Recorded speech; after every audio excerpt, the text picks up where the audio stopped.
এইখন শাড়ী চাব, থান কাপোৰ কিনি অনা আৰু ইয়াত লেচ কিনি আনি লগোৱা হৈছে। আপুনি ৰেডিমেড শাড়ী কিনাতকৈ এইখন বহুত সুন্দৰ হ'ব। এতিয়া মানে আমি নিজে যেতিয়া কৰা হৈছে যেতিয়া আৰু সুন্দৰ হয়। আপোনালোকে নিজে আনি তেনেকৈ লেচ দি আমাৰ হতুৱাই বনাই নিব পাৰিব।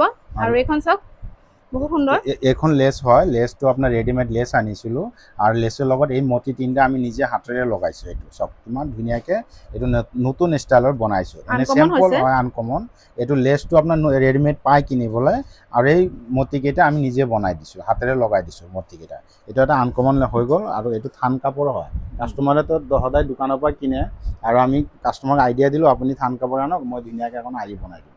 আপোনাৰ কাষ্টমাৰে আনি দিলে কাপোৰটো নিজৰ চইছত, আৰু পাৰিটো আমি নিজে আনি দিছোঁ। আনি কেনে আৰু পাৰিৰ লগত আপোনাৰ এই মতিকেইটাও লগাই দিছোঁ এক্সট্ৰাকৈ। চব কিমান ধুনীয়া লাগিছে। আৰু এনেই চেম্পল চব এই বাইদেউক অলপ এনেই ট্ৰাই কৰি চাইছোঁ যে কেনেকুৱা লাগিছে পিন্ধি চাইছোঁ চব। আৰু এই মতিকেইটা চব কিমান ধুনীয়া, লেচৰ লগত মতিকেইটা লাগি আছে, কিমান ধুনীয়া লাগিছে। আৰু এনেকুৱা ধৰক ফেঞ্চি শাড়ীযোৰ কোনোবা বনাবলৈ বিচাৰে তে মোৰ দোকানত আহিব আপোনালোকে। মোৰ দোকানটোৰ নাম হ'ল Rokiya ladies tailor, old Balibat, Lakhi market, আৰু Garali Punjab national bank, near Garali Punjab national বেংকৰ কাষতে লাগি আছে। আপোনালোকে এনেকুৱা ফেঞ্চি কাপোৰ যোনে চিলাব বিচাৰে আহিব মোৰ ওচৰত। Thank U.